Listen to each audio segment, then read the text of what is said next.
आखिर राम मंदिर के निर्माण में ऐसा क्या मिला जिसकी इतनी ज्यादा चर्चा हो रही है? जब नासा के वैज्ञानिकों को इन चीजों के बारे में पता चला तो वह भी हैरान रह गए। और सबसे बड़ी बात की, जब आपको इनके बारे में पता चलेगा तो आपके भी रोंगटे खड़े हो जाएंगे। एक बात और की, इस वीडियो को देखने के बाद आप भी अपने आप पर हिंदू और सनातनी होने पर बहुत ज्यादा गर्व करोगे। आखिरकार कई सालों के इंतजार की घड़ी अब खत्म हो चुकी है और राम मंदिर भी बनकर तैयार हो चुका है। अब लोग 22 जनवरी का इंतजार कर रहे हैं, क्योंकि इस दिन की भारत के लोगों को ही नहीं बल्कि दुनिया के लोगों को इंतजार है। लोग राम लल्ला की स्थापित होने वाली मूर्ति को देखकर झूम उठेंगे, क्योंकि इस दिन के बाद राम मंदिर के दरवाजे हमेशा के लिए भक्तों के लिए खोल दिए जाएंगे।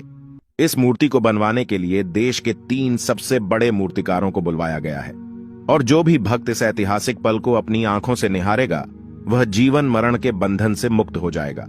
क्योंकि यह तो आपको पता ही होगा कि 22 जनवरी 2024 को राम मंदिर में रामलाल की मूर्ति की प्राण प्रतिष्ठा होगी। लेकिन यह मंदिर तो बनकर भले ही तैयार क्यों ना हो गया हो, लेकिन इसके निर्माण के समय कई ऐसे चमत्कार हुए हैं, उसे देखकर मंदिर के पड़ती समेत कई लोग दंग रह गए हैं। यहां तक इन चीजों को देखकर नासा के वैज्ञानिकों ने तो अपना सर ही पकड़ लिया है, और तो और वह एक ऐसी गहरी सोच में पड़ गए हैं कि मानो उन्होंने कोई भयानक चीज देख ली हो।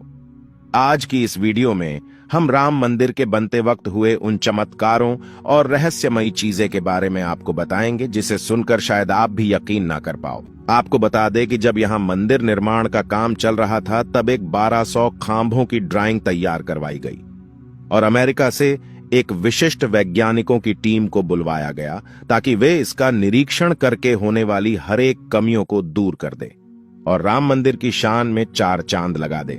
लेकिन जैसे ही राम मंदिर के निर्माण के वक्त वहां की धरती को खुद गया, तब उस धरती से एक ऐसी वस्तु निकली कि उसे BCC देखकर सभी के होश उड़ गए। और उसे चमत्कारी और दिव्या वस्तु ने न सिर्फ उन वैज्ञानिकों के होश उड़ाए बल्कि भारत सरकार को भी हिलाकर रख दिया, जिसके बाद तुरंत एक कमेटी बनाई गई और उसकी जांच के लिए लगा दी।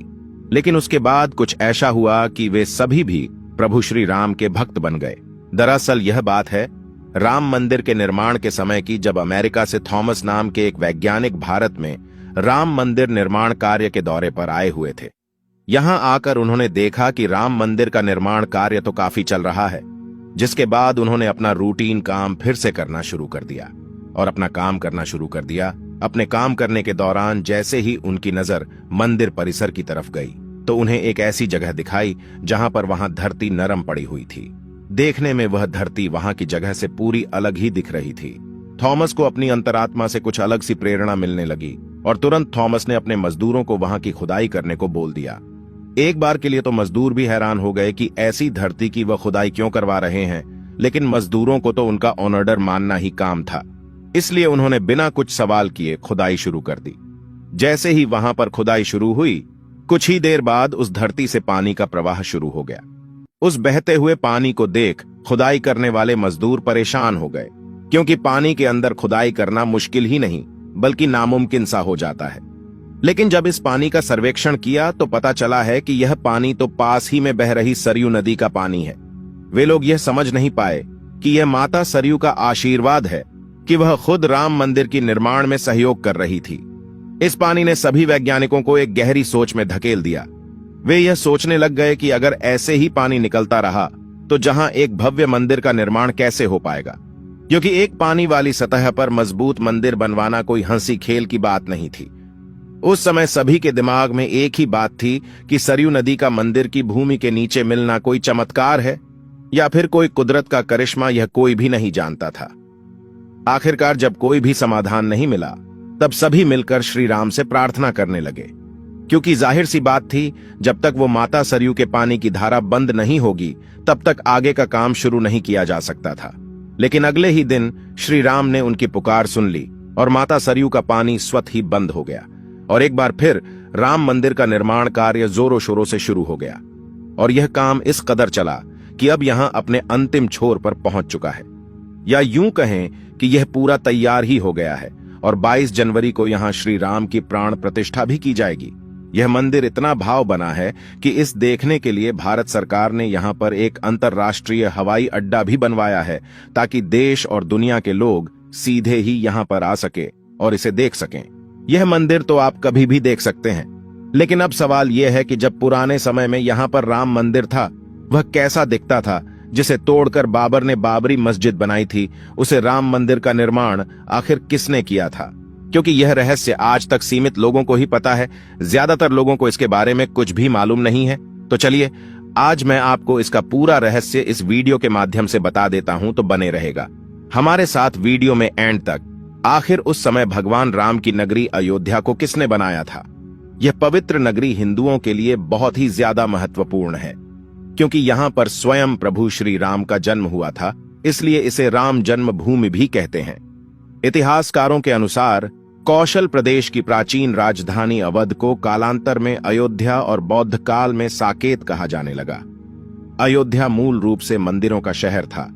हालांकि यहाँ खुदाई के वक्त आज भी हिंदू, बौद्ध एवं जैन धर्म से जुड़े मंदिरों के अवशेष देखे गए, जिसमें खंभों से लेकर हिंदू आकृतियां बनी हुई थीं। अयोध्या नगरी में होने का वर्णन भी वाल्मीकि रामायण में मिलता है। कहते हैं कि भगवान श्री राम के जल समाधि लेने के पश्चात अयोध्या कुछ काल के लिए उजाड़ सी हो गई थी, लेकिन उनकी जन्मभूमि पर बना महल वैसे का वैसा ही था। भगवान श्री राम के पुत्र कुश ने एक बार पुण्य राजधानी अयोध्या का पुनर्निर्माण कराया।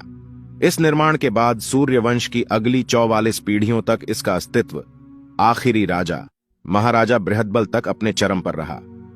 कौशल राज बृहदबल की मृत्यु महाभारत युद्ध में अभिमन्यु के हाथों हुई थी। महाभारत के युद्ध के बाद अयोध्या उजड़ सी हो गई, मगर श्री राम जन्मभूमि का अस्तित्व फिर भी बना रहा। इसके बाद यह उल्लेख मिलता है कि ईसा के लगभग 100 वर्ष पूर्व उज्जैन के चक्रवर्ती सम्राट विक्रमादित्य एक दिन आखेट करते करते अयोध्या पहुंच गए। थकान होने के कारण अयोध्या में सरयू नदी के किनारे एक आम के वृक्ष के नीचे वे अपनी सेना सहित आराम करने लगे। उस समय यहां घना जंगल हो चला था, कोई बसावट भी यहां नहीं थी। महाराज विक्रमादित्य को इस भूमि में कुछ चमत्कार दिखाई देने लगे। तब उन्होंने खोज आरंभ की और पास के योगी व संतों की कृपा से उन्हें झांत हुआ कि यह श्री राम की अवध भूमि है। उन संतों के निर्देश से सम्राट ने यहाँ एक भव्य मंदिर के साथ ही कूप, सरोवर, महल आदि बनवाए। कहते हैं कि उन्होंने श्री राम जन्मभूमि पर काले रंग के कसौटी पत्थर वाले 84 स्तंभों पर विशाल मंदिर का निर्माण करवाया था। इस मंदिर की भव्यता देखते ही बनती थी। विक्रमादित्य के बाद के राजाओं ने समय समय पर इस मंदिर की देखरेख की। उन्हीं में से एक शुंग वंश के प्रथम शासक पुष्यमित्र शुंग ने भी मंदिर का जीर्णोद्धार करवाया था। पुष्यमित्र का एक शिलालेख अयोध्या से प्राप्त हुआ था, जिसमें उसे सेनापति कहा गया है तथा उसके द्वारा 2 अश्वमेध यज्ञों के किए जाने का वर्णन है। अनेक अभिलेखों से झांत होता है कि गुप्त वंशीय चंद्रगुप्त द्वितीय के समय और तत्पश्चात काफी समय तक अयोध्या गुप्त साम्राज्य की राजधानी थी। गुप्तकालीन महाकवि कालिदास ने अयोध्या का रघुवंश में कई बार उल्लेख किया है। इतिहासकारों के अनुसार 600 ईसा पूर्व अयोध्या में एक महत्वपूर्ण व्यापार केंद्र था। इस स्थान को अंतर्राष्ट्रीय पहचान 5वीं शताब्दी में ईसा पूर्व के दौरान तब मिली जबकि यह एक प्रमुख बौद्ध केंद्र के रूप में विकसित हुआ। तब इसका नाम साकेत था। कहते हैं कि चीनी भिक्षु फाहियान ने यहां देखा कि कई बौद्ध मठों का रिकॉर्ड रखा गया है। यहां पर 7वीं शताब्दी में चीनी यात्री हेनत्सांग आया था। उसके अनुसार यहां 20 बौद्ध मंदिर थे तथा 3000 भिक्षु रहते थे, और यहां हिंदुओं का एक प्रमुख और भव्य मंदिर भी था, जहां रोज हजारों की संख्या में लोग दर्शन करने आते थे। इसके बाद ईसा की 11वीं शताब्दी में कन्नौज नरेश जयचंद आया तो उसने मंदिर पर सम्राट विक्रमादित्य के प्रशस्ति शिलालेख को उखाड़कर अपना नाम लिखवा दिया। पानीपत के युद्ध के बाद जयचंद का भी अंत हो गया। इसके बाद भारतवर्ष पर आक्रांताओं का आक्रमण और बढ़ गया। आक्रमणकारियों ने काशी, मथुरा के साथ ही अयोध्या में भी लूटपाट की और पुजारियों की हत्या कर मूर्तियां तोड़ने का क्रम जारी रखा। लेकिन 14वीं सदी तक वे अयोध्या में राम मंदिर को तोड़ने में सफल नहीं हो पाए। विभिन्न आक्रमणों के बाद भी सभी झंझावातों को झेलते हुए श्री राम की जन्मभूमि पर बना भव्य मंदिर 14वीं शताब्दी तक बचा रहा। कहते हैं कि सिकंदर लोदी के शासनकाल के दौरान यहां मंदिर मौजूद था। 14वीं शताब्दी में हिंदुस्तान पर मुगलों का अधिकार हो गया और उसके बाद ही राम जन्मभूमि एवं अयोध्या को नष्ट करने के लिए कई अभियान चलाए गए। अंततः 1527 से 28 में इस भव्य मंदिर को तोड़ दिया गया और उसकी जगह बाबरी ढांचा खड़ा किया गया। कहते हैं कि मुगल साम्राज्य के संस्थापक बाबर के एक सेनापति ने बिहार अभियान के समय अयोध्या में श्री राम के जन्म स्थान पर स्थित प्राचीन और भव्य मंदिर को तोड़कर एक मस्जिद बनवाई थी, जो 1992 तक विद्यमान रही। बाबरनामा के अनुसार 1528 में अयोध्या पडीडी ढाव के दौरान बाबर ने मस्जिद निर्माण का आदेश दिया था। अयोध्या में बनाई गई मस्जिद में खुदे 2 संदेशों से इसका संकेत भी मिलता है। इसमें एक खास तौर से उल्लेखनीय है। इसका सार है, जन्नत तक जिसके न्याय के चर्चे हैं, ऐसे महान शासक बाबर के आदेश पर दयालु मीर बकी ने फरिश्तों की इस जगह को मुकम्मल रूप दिया। हालांकि यह भी कहा जाता है कि अकबर और जहांगीर के शासनकाल में हिंदुओं को यह भूमि एक चबूतरे के रूप से सौंप दी गई थी, लेकिन क्रूर शासक औरंगजेब ने अपने पूर्वज बाबर के सपने को पूरा करते हुए यहां भव्य मस्जिद का निर्माण कर उसका नाम बाबरी मस्जिद रख दिया था। लेकिन अंत में बाबरी मस्जिद का भी विध्वंस कर दिया गया और इस जमीन पर कई वर्षों तक कैसे चलता रहा और अंत में यह जमीन हिंदुओं को सौंप दी गई, जिस पर आज श्री रामलाल का भव्य मंदिर बनकर तैयार हो चुका है। और 22 जनवरी को यहां पर प्राण प्रतिष्ठा भी कर दी जाएगी, जिसकी तैयारी अब वैसे अगर आप में से कोई अयोध्या निवासी है तो हमें अयोध्या के बारे में कमेंट में जरूर बताना और ऐसी ही जानकारी को जानने के लिए चैनल को सब्सक्राइब करना मत भूलिएगा। धन्यवाद।